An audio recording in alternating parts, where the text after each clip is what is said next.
Hey guys, what's up and welcome back to another Warzone video. I hope you are having a good day. In today's episode, I'm going to quickly talk about the Season 5 perks and let you know what I think are the most viable perks to use right now. To be honest, I think the new perks are really good for the game. I think the perk system has been really stagnant for a while. There hasn't been much changes up until now. Basically, everyone would run the same perks most of the time. With the new changes though, I think there are a lot more options now to cater to different playstyles, which is always a good thing. On that note, today we are going to go over the perk system and I'll give you my opinion on the best perks to use in Warzone. Hopefully you can learn something new or find some benefit in today's episode. With the intro out of the way, let's begin with the video. So let's start with the first one, the blue perks. Hands down, I think Cold-Blooded is the best. For the other slots, I think there are multiple options depending on your playstyle, mood, or the timing on where you get your loadout. But the first slot, I think Cold-Blooded is a very viable option. As to why I think it's the best perk, at the moment, Combat Scout, as you may be aware, is a little bit OP. If someone hits you with the bullet, you're marked for the whole squad to swarm you. Your body is outlined, so it's super easy for people to track you. We'll talk more about this perk later, but basically, if you have Cold-Blooded, Combat Scout will not work on you.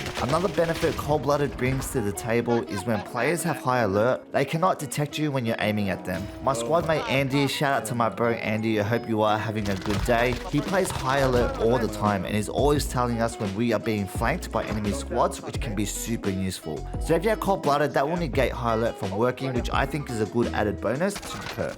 You do have Double Time and EOD, which were the top perks before the update. To be honest though, I'm a movement player. I took Double Time off and I still manage fine. EOD is good as well, where you take less damage from explosives. I don't think explosives are that overpowered at the moment in Warzone. I remember the good old C4 days. Those were the days where EOD perk was mandatory. But right now, I think Cold-Blooded is a better option at this point. So next up is the red perks. For the second perk slot, on the first loadout, I would always get Overkill just so I can have two weapons. I think having two weapons is super useful so you can fight at different ranges. This is personal preference. You can play different perks right off the rip. This is up to you. I just prefer having an SMG with my AR and I can pick my second red perk on the second loadout. Once you have access to the second loadout, now the options kind of open up. You got two weapons that you want. Now you can choose what superpower you want to use for the rest of the game. This is just my opinion, but I think there are two tiers when it comes to the red perks. Another variable, it just kind of depends on what map you're playing as well and the time you're getting your loadout. So class as tier 1 is Ghost. I still think Ghost is one of the top perks in the game despite all the updates and new additions. As you may know, there's always a team popping UAVs, and if you don't have Ghost, you will appear on the minimap. Ghost is super useful for aggressive and defensive plays in my opinion. It's really hard to push squads by yourself if you don't have Ghost at times. There's been so many scenarios where I'm pushing a team by myself, they pop a UAV and I just get swarmed. So I think Ghost is still a very viable option. The amount of information you have on the enemy or the enemy has on you is vital in this game.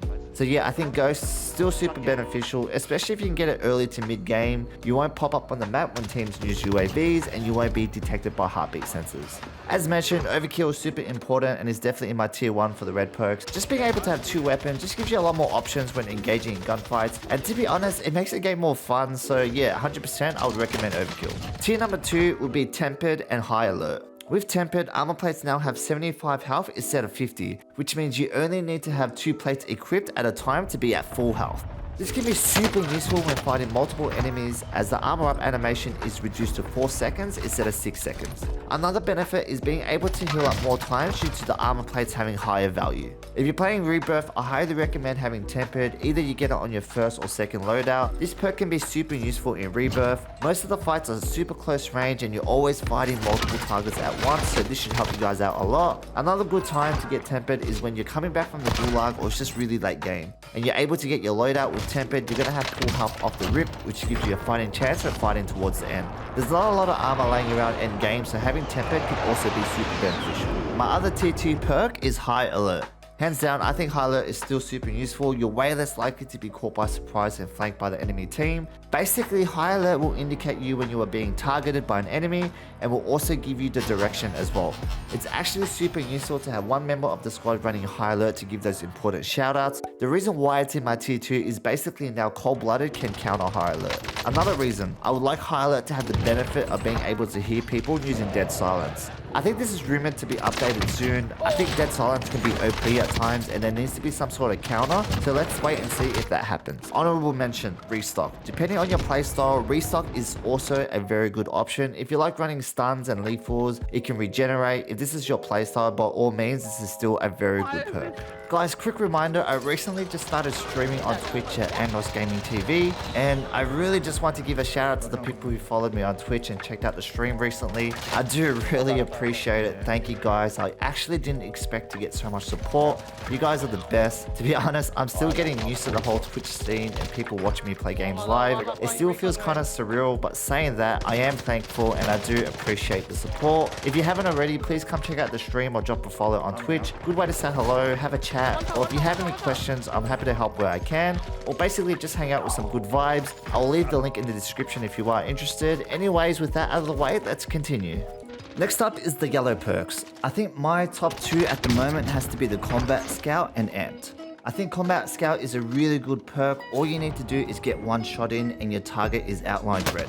Everyone talks about having good aim, which is super important. However, a big factor when it comes to hitting your shots, people often forget is visibility. In Warzone, sometimes it's super hard to see your targets. However, with Combat Scout, it makes it very easy to see the enemies during gunfights. Once you start hitting your shots, the target lights up bright red, which makes tracking a lot easier. Another big factor is the enemy being pinged for all your teammates to see, which is also a really good benefit. Imagine if anyone ran this perk in your squad, it would be crazy. I think it's a good thing that Cold-Blooded counters this perk, or it would totally be broken. Saying that though, I love having Amped. This is really personal preference, but having the ability to switch weapons just suits my playstyle. I feel like to me, the game is more fun when I can switch between weapons really fast. It's hard to explain, but it feels kind of clunky when I don't have Amped. In my opinion, if you're a sniper, I think Amped is a must-have. To be able to quickly snap between your sniper and your secondary weapon is super important during gunfights in case you miss your shots or you hit the chest. Saying that though, I will be switching between the two perks, but as of right now, I am leaning more towards Amped. I just like having the ability to switch guns quickly. To me, it just makes the experience more fun. However, if you feel like you don't need to switch weapons every 2 seconds like cranked on G Fuel, Combat Scout is a very good option. So that is it for today's video. I just want to share some final thoughts relating to the hacker situation. To be honest, I think it's getting better. It's not perfect, however, I notice it's not as bad. I can actually start enjoying the game again. I'm playing a lot more Rebirth. I think it's super fun and it just keeps it fresh. I don't normally do this on my videos, but I've just been going through some personal stuff and people saying weird things to me. But basically, don't ever let somebody tell you you can't do something. You gotta dream, you gotta protect it. People can't do something themselves and they want to tell you you can't do it. If you want something, you have a goal, go get it, period. That's one of my favorite quotes from Will Smith and I really believe it. If you have a goal or dream you want to achieve, I wish you all the best on your journey and don't let the haters get in the way. It's something I had to think about recently as my goal is to be a full-time content creator making videos for you guys. So yeah, I just want to say that and let you know it's okay to have haters. I go through that stuff every day, but I think it's way more important to just work hard and try to achieve your goals. I wish you guys all the best and you guys have my support. Sorry if that was a bit cheesy, it's just something I wanted to share. Anyways, if you enjoyed the video, remember to tap the like button and sub to the YouTube channel if you are interested. Also check me out on Twitch, Andos Gaming TV. Come say hello, and as always, I wish you guys all the best and good luck on the Warzone.